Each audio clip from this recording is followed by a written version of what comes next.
ways it seems like they're doing that, I guess we go ahead and move into the Ukraine conflict that's going on, is literally deindustrializing Europe. That's actually one of the things that Garland Nixon was talking about. In my personal opinion, I think that's why they really kicked him off of Twitter.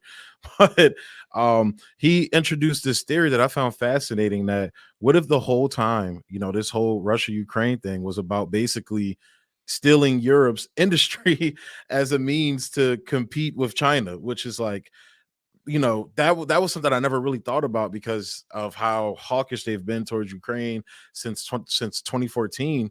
But I guess a capitalist sees opportunity in any scenario they can find, and when one door closes, another opens. But this whole like it seems like Russia like seeing how Putin and his his people have been navigating this whole thing. It's been very interesting to watch because I think I think they recognized that from the beginning what they were trying to do to Europe. And it's almost like every move they make, it's almost like, are you sure you want to do this, Europe? Are you positive you want to listen to Uncle Sam leading you to oblivion? Okay, if you want to keep going that way. And it seems like that's been the trajectory of this conflict. And seeing this happen in real time, all the protests going on in Europe right now that the media is not covering at all. You scroll through on Twitter and you see it everywhere, but surprisingly the mainstream media doesn't see it. But just go into that a little bit, as well, because I kind of see a little bit of that coming here to the States. But Jimmy Dore says this all the time. He sees the United States going in the direction of Brazil, basically. So if you could just go into that a little bit as well. Sure. Well, I think that the issue at hand is that, the European countries buy a lot of oil and natural gas from Russia. And every ounce of oil and every ounce of natural gas that they buy from Russia is oil they didn't buy from ExxonMobil, BP, Shell, and Chevron. And so there is a feeling that this crisis in Ukraine is a great opportunity to force Russia off the market, to force these countries in Europe to purchase their oil and gas from American companies. And so that's really the issue. Russia was deeply, deeply impoverished and just really suffering after the fall of the Soviet Union. The fall of the Soviet Union devastated their economy. The way Putin fixed their economy was by centering it around government-controlled oil and gas. Russia sells their oil and gas on the international markets. The revenue gets back into the Russian economy. They use it to subsidize their industries, and that's how the Russian economy functions at this point. And so Russia is an energy superpower. I mean, they're selling oil and gas all over the world, and that is something that Wall Street can't stand because they don't want any competition. And this war has driven the oil prices up. I mean, the gas prices have gone up through the roof, and that has been a huge boost to the profits of the big oil companies. In addition, it's enabled them to push Russia out of the market in certain areas. Now, certain countries are just not going along with it. India is going to keep buying Russian gas. China is going to keep buying it. Certain countries are continuing to buy Russia's oil and I know gas. Pakistan was as well. Wow, Yeah. A number of Iran countries are power. just not willing to go along with the United States on that. But some countries have, and this has enabled them to drive the price up by creating false scarcity, supply and demand. The less of it that's out there, the more the prices go up.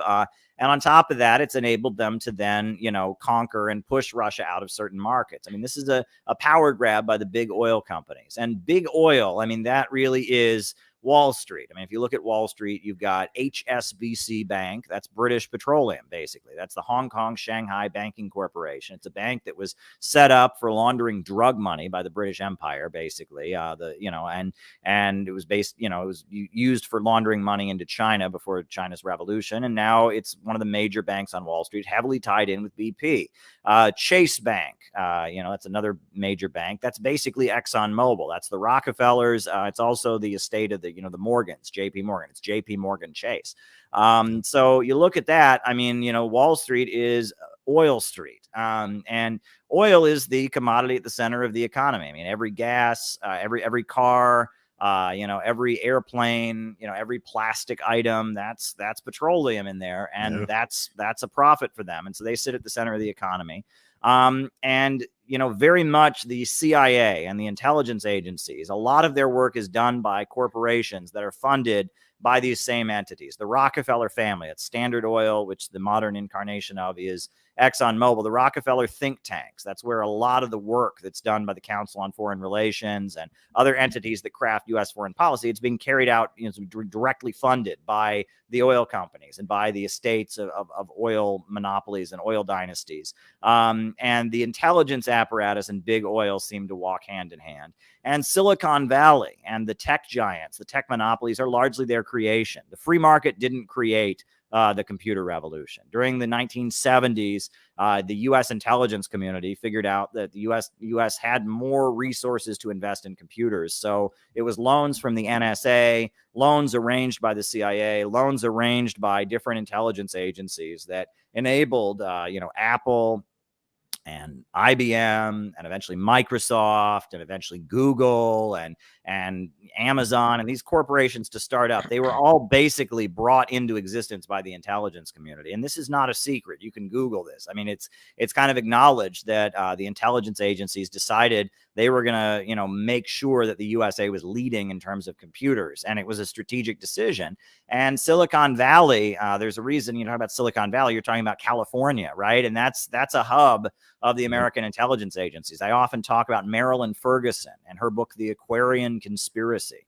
And this was Al Gore's spiritual advisor. She was a spiritual advisor to many prominent Democrats. Al Gore, he famously said, "We invented the internet," and that the Stanford University Research Institute is where a lot of the CIA's research into very bizarre things like mind control and brainwashing and all of that was going on, and that Silicon Valley, which gave birth to social media, which gave birth to the modern computer revolution. I mean, that is very much a creation of the intelligence apparatus. And that kind of constitutes what I think is the main kind of danger in U.S. politics now. The big oil companies, the Silicon Valley corporations, and the intelligence apparatus. They're kind of the triangle of evil that we're seeing.